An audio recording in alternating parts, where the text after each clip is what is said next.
introduce Dr. Patravoot Vatanasapt as our invited speaker. Dr. Patravoot Vatanasapt is an associated professor in the Department of Otolaryngology at the Faculty of Medicine, Konkan University, Thailand. Dr. Patravoot has previously led the department as its chair. He is currently the chief of the Head and Neck Surgery Division. He has also served as chairman of the cancer unit of Shinagaring Hospital, overseeing both hospital-based and population-based cancer registry for the past 5 years. Dr. Patravoot earned his medical degree from Konkan University and completed his residency training in otolaryngology at Chulalongkorn University.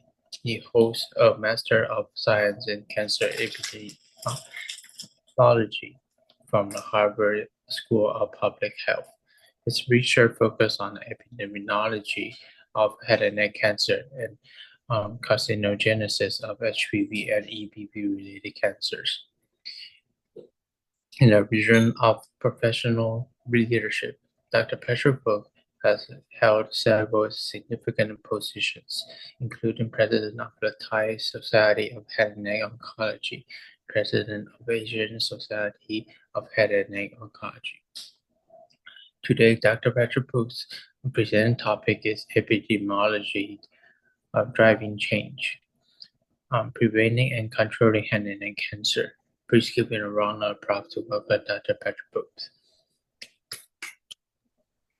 Thank you very much for your kind introduction, Peter. And it is my great honor to be part of this very compelling webinar series in recognition celebration of the retirement of Professor Sheng-Po Hao, one of my best friends. So let me share my screen and then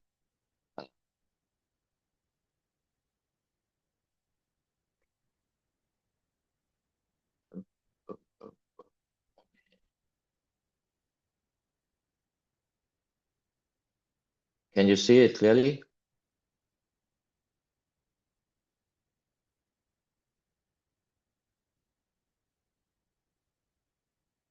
Okay. Can you see the slide? Yes? Hello? Yes, we can see the slide. Okay, that's good. Thank you. Yes, it is my great honor to be part of this webinar series in recognition of the retirement of Professor Sheng-Po Hao. And when I was asked to give a talk, I was so excited. And, on the other hand, it was just a great privilege to be among the great professors around the world, the friends of Professor Sheng-Po Hao. And I try to find the topic that suits this well. And this is what I have been done, during my entire career, in addition to the role as a head neck surgeon. And before I started, I would like to acknowledge, this is one of my memorable part in my career as a head and neck surgeon is knowing Professor Sheng-Po Hao or Peter. Although we have known as friends during the recent years, not so long as many other, long friendship friends of Professor Sheng-Po Hao, but it is quite an extreme experience and a great friendship that it's my privilege that to know Peter, and also an opportunity to learn from him as a role model of a professor who, not only successful in his career, but also contributed to the world, of the head and neck cancer, not only in the Asian country, but around the world. And since I involved with the ASHNO, where he is the founder of the organization and very successfully, and with great support from him, I also got a lot of opportunity to involve more and more in a world academic world of head and neck surgery. So then I think I can tell that this is one of my most favorite part in this career. And this is not only the friendship or the collaboration that we have. I also learned from Professor Sheng-Po Hao about his, different roles that he involved and contributed to the world. And I just recently know that, the beautiful, magnificent Kaohsiung Exhibition Center is also part of his contribution in the part of the design of this exhibition center hall. And I believe this is not only to witness his contribution to the world. I know that he's also among the leadership for the Foundation for Consumers, and I believe that his roles has been, in addition to as a physician, head and neck surgeon, he also involved in many ways to control disease, including oral cavity cancer, which is also the main problems for Taiwan and also in the Asian countries. So thank you very much, Professor Sheng-Po Hao, for the friendship and what I have learned a lot from you. Very inspiring. And in addition to Professor Sheng-Po Hao, I also would like to contribute this lecture to my father, Professor Wanchai Vatanasapt. In this picture, you may not recognize me with the hair full on my head on the right side, playing guitar when I was a medical student, and my father playing violin when he was young, and my younger brother playing the keyboard in the back. And my father, he is the surgeon, head and neck surgeons, and he taught, not really directly taught me, but he's kind of the role model to show me that as a surgeon, you do not only work in the operating theater, take out the tumor, but also try and find way to solve the problems. And as he is the founder of the cancer registry in Khon Kaen, I have also learned a lot from him. And this is the very beginning period when Sina Green Hospital, where I work today, which is one of the biggest hospital in the Northeast, taking care of 20 million people in this region.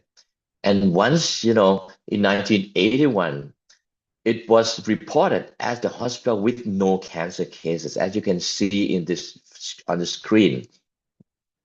And by this rationale, he, while he was doing a lot of work doing surgery for the cancer patients, so he started to work with the cancer registry and also established for the first time Cancer in Thailand, Volume 1 in 1988. This is quite the very beginning period for Thailand of having the publishable cancer registry that can say more words about what's going on about cancer.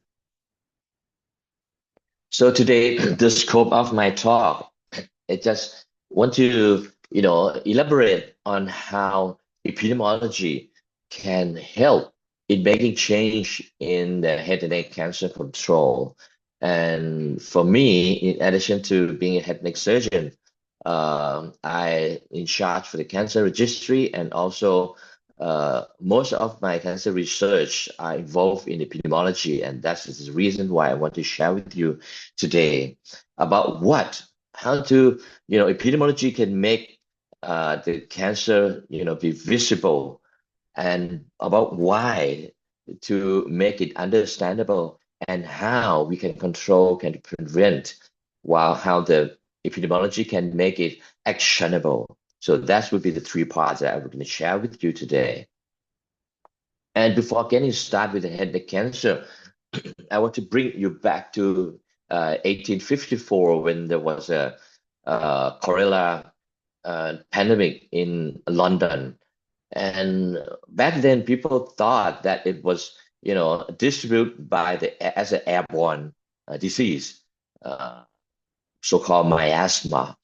But when Professor John Snow tried to investigate about this by figure out the register the people who died of this cholera and see locate the pump, as you can see the square, the black square on the screen. That is location of the pump, and can see the clump of the people dying on the area of the broad street, and that's lead to the answer that, oh, actually it may be related to the water pump on the street that carry the bacteria that make the cholera spread in that area. And that is the beginning of the epidemiology and make people understanding of how the disease has started. And just to define, make you understand more with the definition of the epidemiology as a study of the distribution and the determinants of the disease frequency in human populations, an application of the study to control the health problems. So this is quite different from the perspective at the clinician, where we, looking at or treat the patient individually, but epidemiology will make the answer or investigate in the population level. And so now on, even though we are in the era of personalized medicine, in the era of the artificial intelligence, we try to make the answer in individual patient, we still rely on the information from the epidemiology. So from the first part of how to make it visible, this is just to show you of the leading cancers in Thailand from the population-based cancer registry. And you can see, the liver cancer, the colon cancer in male and female, or breast cancer in female is a leading cancer, and so many others. And when you talk to the public about the head and neck cancers, most people ask, what is the head and neck cancer? Is the cancer in the brain? Is cancer in the neck, the skin on the neck, or what? And that's because we did not much enough to show the data, and because the head and neck cancer consisted of different organ site of the lesion. But when you put together of the head and neck cancer, you can see that it actually is among the top 5 of the cancer. So in Thailand, where oral cancer is not as high as in Taiwan or in India, in South or Central Asia, but when we put together of our head and neck cancer, is to make the invisible problem become visible to the public, especially for the policymaker, which is very important. And actually, when you look at the Asian level, you can see that majority of the head and neck cancer, are in the Asian continents, and this is quite bring the attention to our region in terms of the cancer control. And as you can see with the heat map from the cancer from the IR, you can see the global can will demonstrate that is where is the high incidence in the area. And you can see that the oral cavity, oropharyngeal, nasopharynx, and larynx, it's still the main problems in Asian country. But you can look at the larynx on far right. You can see it's the paler comparing to remaining. So it's mean that this cancer is not much problem nowadays. And look into the proportion, you can see this is from Thailand. The oral cavity, it's the major cancer among the head and neck. And this is why, in terms of the public health or cancer control, we focus more on the oral cavity when we need to approach at the population level. And as you may know, that in Thailand, we have a universal coverage healthcare scheme. So it means that all Thai citizens is been covered or health been insured by the government. But this is the studies many years ago that I have my advisor to look at the data to see that how the accessibility can help with improving the survival of the cancers. But you can see, even though the universal coverage can shift or can enhance the early stage of cancer. But when you look at the survival on the right side, you can see that the survival between the pre and the post UC is not different for oral cavity cancer. Why? So it's mean that something more is needed, not only accessible. A lot of patients just access to the healthcare while the number of the doctor is the same, the detection is the same, everything, the resources are the same. It's not sufficient to handle the dramatically increasing of the patient. So there is more that need to acknowledge for the cancer control. So in terms of epidemiology can address why. So it needs to make the situation more understandable. So in terms of the risk factors, I think major risk factors of the head and neck cancer and Asian has been well established. No matter it is the behavioral factors like smoking, alcohol, bitter chewing, diet, and the environmental factors like UV chemical pollution, or a biological factor, which is probably not easy control, including the genetic factors. But looking to the major factors, especially for oral cavity, this is just to show some studies from Kongen and some of my work that look at the risk factors. Even though nowadays bitter chewing is not as popular as in the past, but it's still the strongest risk factors for the oral cavity cancer, while the cigarette, alcohol is still lower. But we also found the effect modification between female and male of the alcohol. And interestingly, that we have seen the role of the virus, not only for the HPV but also for the Epstein virus that take some roles as a promoter for the oral cavity cancer in Thailand. And what epidemiology can tell, when we look into the trends of the incidence, you can see that the laryngeal cancer in Asia are declining in most countries, and that is contributed by the reduction of the smoking prevalence. And for looking into Thailand, I usually show with this slide the studies that we have worked in the data from Thailand, where we have the representative in each region with the population-based registry with comparing to the United States. And you can see for the oral cavity, when we separate tongue from the remaining part of the oral cavity, you can see that the trend difference between these two. While the laryngeal cancer declining, the pharyngeal cancer is increasing. This is a trend in United States.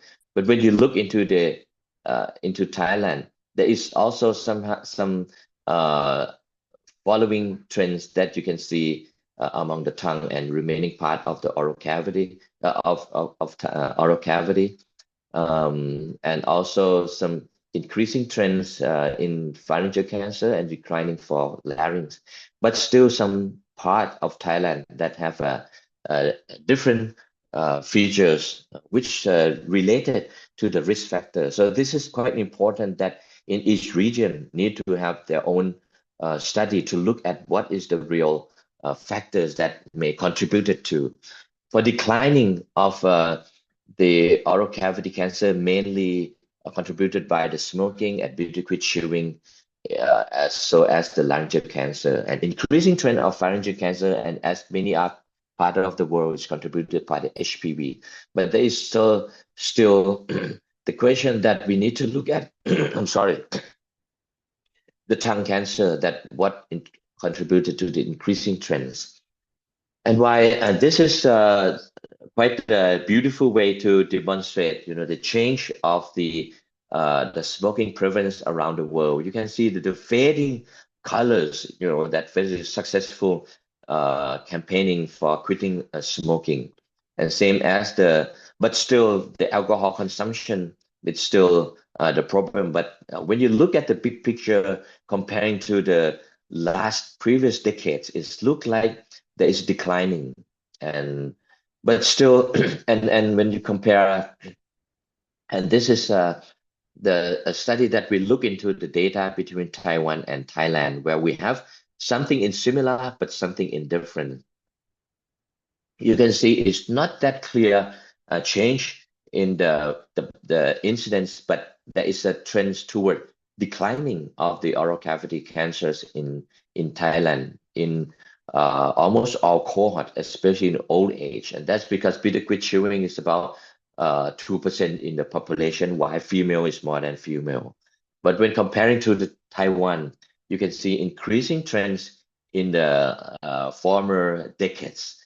But you can see the stability of the incidence during the recent years, and that's because the bitter quid chewing, although it's 10%, hopefully the prevalence is declining in the recent years, and it's quite closely related to how the incidence trends of the oral cavity cancer look like. And this is the reason why the oral cavity cancers in Thailand declining dramatically because of the policy making, and implement from the former prime minister in 1941, when he intended to change the society of Thailand by modernize it, including, cut down the areca nut tree, ban the bitter quid chewing, not because of its causing cancer, but because people spit around on the street. So sometimes from other rationale can make, the better life once we have the very strong policy making. So when you look at today, a person who involved in bitter quid chewing in Thailand is more in the old age, but in Taiwan it's still the young age. This is where we need to really target to really reduce. I believe that Professor Sheng-Po Hao will insist to have the policy quite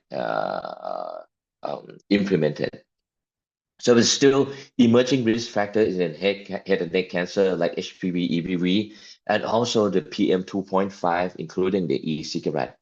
In Taiwan, there is quite a strong evidence to see that the region with a very high PM 2.5 have a very strong relationship with the oral cavity cancer. In Thailand, there is also the study from my colleagues to look at the distribution of the aerosol surface in the area to see how it's related to the distribution of the cancer. And there is also the cross relationship, especially for the PM 2.5, that's as the strongest environmental risk factor, which is very challenging because it's not individual and it is quite hard to avoid. So this is one of the problem. And also you can see the declining of the smoking rate like this, but there is also, a dramatically increasing prevalence of this e-cigarette. This is the data from New Zealand. We not yet have the data in Thailand, but hopefully, not hopefully, this is can resemble, what happened in the remaining part of the world, and because the carcinogenic compounds still contained in e-cigarette, although the amount is not as high as the traditional cigarette, but we need to have a close look and pay more attention to this coming to the new generation. And lastly, I would like to address how epidemiology can make it actionable in terms of the control. And this is just to show you with the cancer control continuum that we cannot just only work on diagnosis and treatment of the cancer patient, but if we can, address the prevention since the beginning of the exposure of the risk factor, since the very beginning when the biological onset happened by having the effective screening, that would be a chance that we can reduce the incidence or can have the early diagnosis to make the treatment more efficient. And in the paradigm of treatment, we may focus on treatment, rehabilitation, or palliative care. But in the paradigm of prevention, if we can do the primary prevention, avoid the risk factor, or do the secondary prevention by do the screening, or even tertiary prevention to to prevent the cancer recurrence. This is also the paradigm that we as a clinician need to also understand how to approach as a comprehensive for controlling of the head neck cancer. And in 2021, I happened to involve in the task force, a working group for the IARC, to work on the oral cancer prevention, to launch with the handbook for volume 19 for the primary prevention and secondary prevention of the screening. And we have reviewed all the available evidence and do the criticize and how to make a summary for what can be the evidence that is sufficient, the limited, inadequate, or lack of the cancer lack of the effect.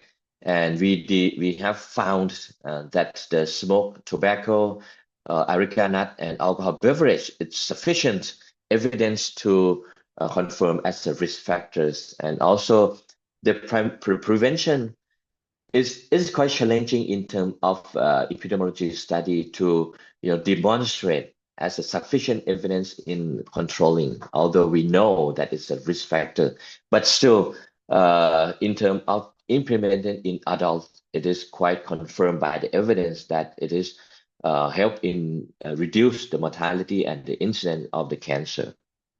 We also review for the secondary prevention, which is the screening to see how strong is the evidence. And as the clinical oral examinations to the standard, we have found that the clinical oral examination in high-risk population is evident as group B.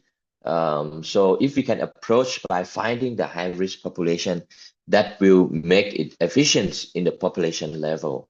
The other option is to find the risk factors group, if we can make it more valid to find a high-risk population, that would make it more efficient. Or if we want to do it the entire population, we need to make it more accessible for the screening. And this is, we just recently, just in the last week, just circulate among the working group that the evidence and gap maps, or EGMs, have launched. And I encourage you to look at this quite a powerful resource tools to look at the evidence, how strong it is the evidence by the pick of the circle. Please scan this QR code, and maybe you can play around after later on.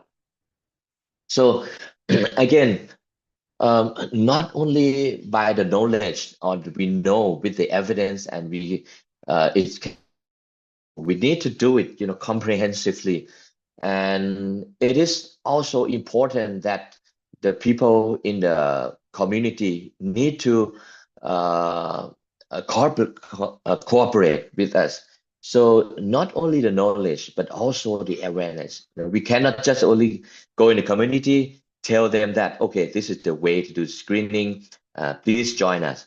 Or be quick is the cause of cancer, please avoid doing this. We need to do the promotion, we need to campaign, we need to work together into the community to raise awareness. And that's because knowledge is not equal to the awareness. So we need to go do further to raise the awareness in the community to make the intervention more effective. So in addition to doing the prevention, we need to ensure that the far end of the stream, we have sufficient facilities to take care of the people or the patient from the screening program. So this may show the relationship between the surgical workforce. The more surgical workforce, the lower the mortality of the head and neck cancer. So it is important that we have to work together to ensure that we have a sufficient number. And by using the data from epidemiology, we show that in Thailand, actually head and neck cancer is among the leading cancer in Thailand. It's happened to be the evidence that also, the population in the Northeast is actually 1/3, but look at the procedure, it's not that much because the patient still refer to the central region. By looking at the population level, we can see that, oh, this is the problem. And later on, the government, the Ministry of Public Health also give more positions for the head and neck cancer, head and neck surgeons in the community, and also with the medical council to support us to launch with the diploma program for head and neck surgical oncology in the recent years. So we are working on having this program, and to hopefully in the near future, we can produce more and more of the head and neck cancer surgeon. So in conclusion, in cancer control, epidemiology can make the situation visible, understandable, and actionable. So while effective primary prevention for established risk factors of head and neck cancer is necessary, further studies are required for its emerging risk factors, such as the virus, the e-cigarette, pollution, and so many other things that according to your areas. The accessibility to the healthcare alone is not sufficient, as I show you in the data from Thailand. So a comprehensive approach to cancer control is needed. So I would encourage, the new generation, even though we are in the era of the personalized medicine, the molecular medicine, we need to work together to have a molecular epidemiology or also enhance the data in all the regions so we can understand better the situation in the region. And also with the artificial intelligence, they require the data. And the data nowadays is more in the Western world. So we need to enhance the data available in the Asian countries. So please make more availability of the data so we can have more access to it and make it visible, understandable, and actionable. So thank you very much for your attention, and thank you again for inviting me to join in this very honorable webinar series and contributed to Professor Sheng-Po Hao. Thank you, and please feel free if you have any comments and question. Thank you. Thank you, Professor Patravoot, a very comprehensive talk about the epidemiology of head and neck cancer, especially in Thailand and the regions. Now open to the floor for discussion. Is there questions or discussion need to make?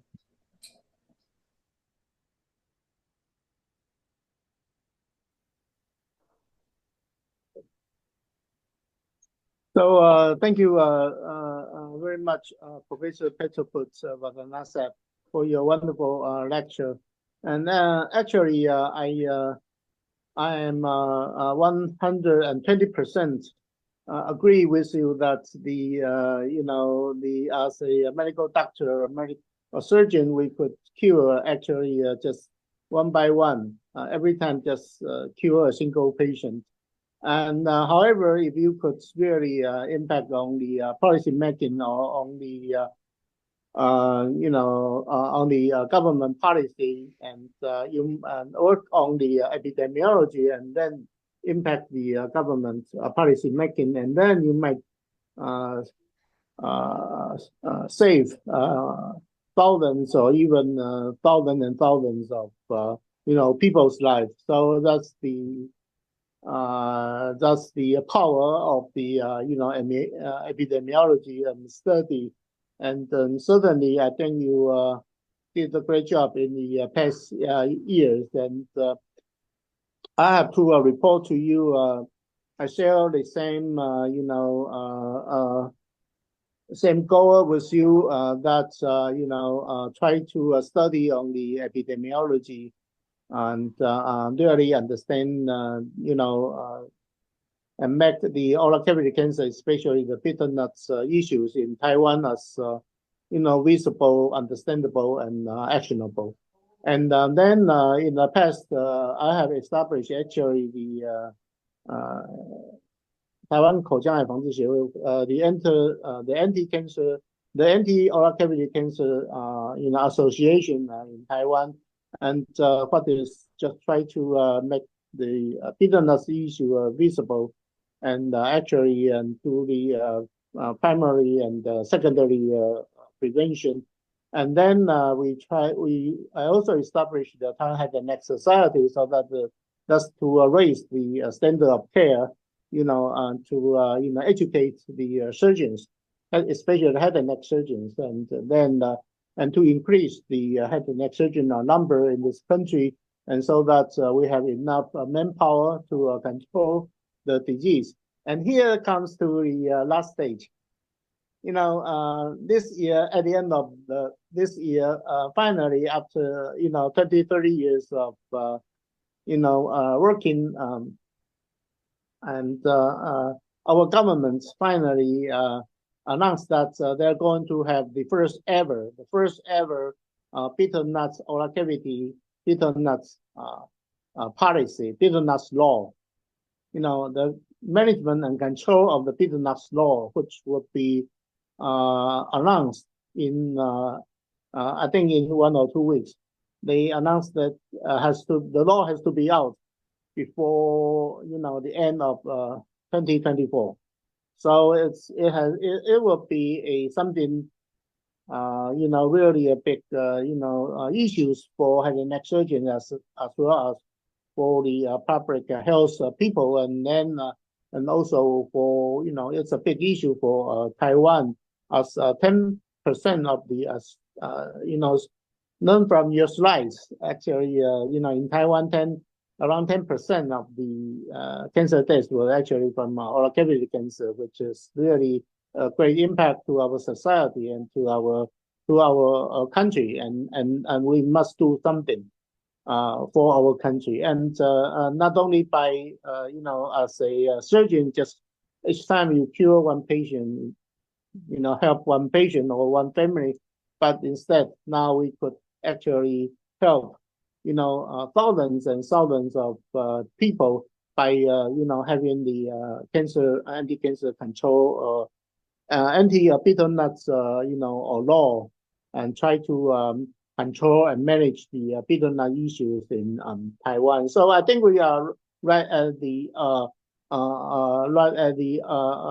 cornerstone of this turning point of this oral cavity cancer issue in Taiwan. And so I especially thank you for giving us the talk, and which is we really need to learn from you, and also cooperate with you, and of course with Concan and with Thailand, and try to help our people, and actually because we all suffer from the bitter nuts issues in Thailand and also in Taiwan. And so I think thank you very much for your wonderful talk. And if you are available, I would also like to invite you to give another talk or share your some of your visions with us, how you could really help the government to for the policy making in the past years, because you talk about you have been devoting your entire life for the epidemiology study in head and neck cancer, and really help the government to formulate some anti-cancer policy or some laws to pray against the cancer. And so in April, I think in April 27 is Wednesday, we are going to have a because I also am the vice president of the Consumers Foundation in Taiwan, and we are going to host a symposium, international and both domestic symposium to, discuss the betel nut issues and to make it for not only for the public awareness, but also to implement on the cancer on the betel nuts law in making in Taiwan. And so I have already invited Professor Pinkish Charedi from India. He is going to talk about the Indian perspective. And here I'm going to invite you, if you are available, to that symposium and to share with us, how you could really implement on the policy making, and especially on the focus on the oral cavity cancer. And then of course that symposium will then followed by a roundtable discussion and with international and domestic speakers to cover the economics of the betel nuts issue and the medical issues, and also the epidemiology issues, and some others, because it won't be just like a medical issues. Betel nuts won't be just like a medical issue. If we really control the betel nut selling and production, and that would have some great impact to the economics, especially to the farmers, who grow betel nuts in the rural area, and so that would be another economic issues. So it's really a it's a multi-issue, multi-level issue of betel nuts business, not only on medical. So I hope we can still learn from you, and please share your experience with us. Yeah, thank you. Thank you, Peter, and congratulations for the success, in terms of the policy implementation, for the first time that you mentioned. Wow, this is great news. And I believe that we can see, clearly in the following years, because Taiwan has I can tell that you have the best screening program in the world, but if we add up with the prevention for the betel quid chewing, wow, that's with a great model. And I'm pleased to join, your the event, the conference that you mentioned, the symposium. Yes, I will make time for sure, to join. It's my honor. Always. Thank you. Thank you. Yep. Thank you. And it's really my honor to work with you, to learn from you, and I think we share the same vision, and some interest as well. And I'm not as good as you in music. No. I'm a lousy singer, and but anyway, I enjoy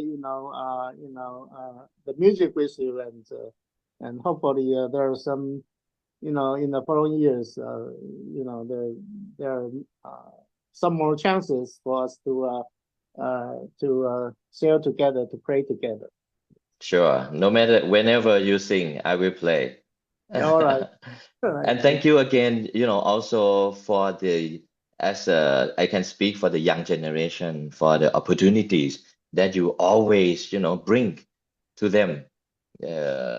Although it's hard to tell whether I'm young or not, but I also, part of the people that also got an opportunity from you, and is make it, expandable and make, all the things getting better. So thank you very much, Peter. Yeah. And I guess there are some other participants. Is there any comments from okay.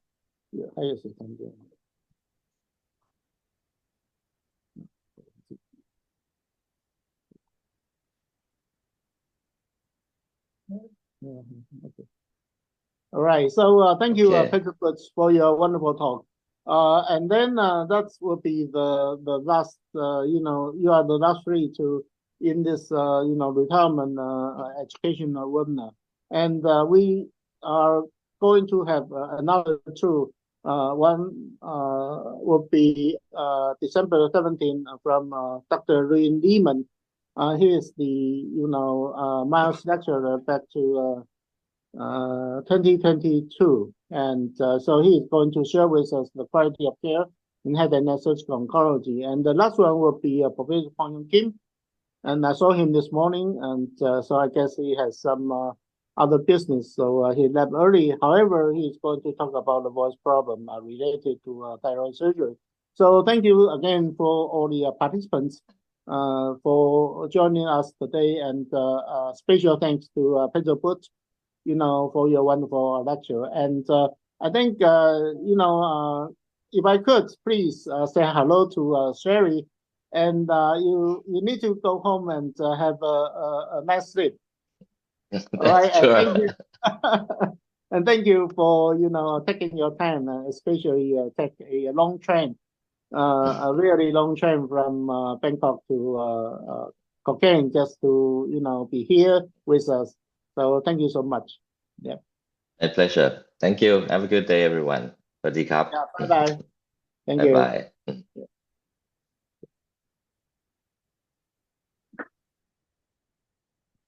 Yeah.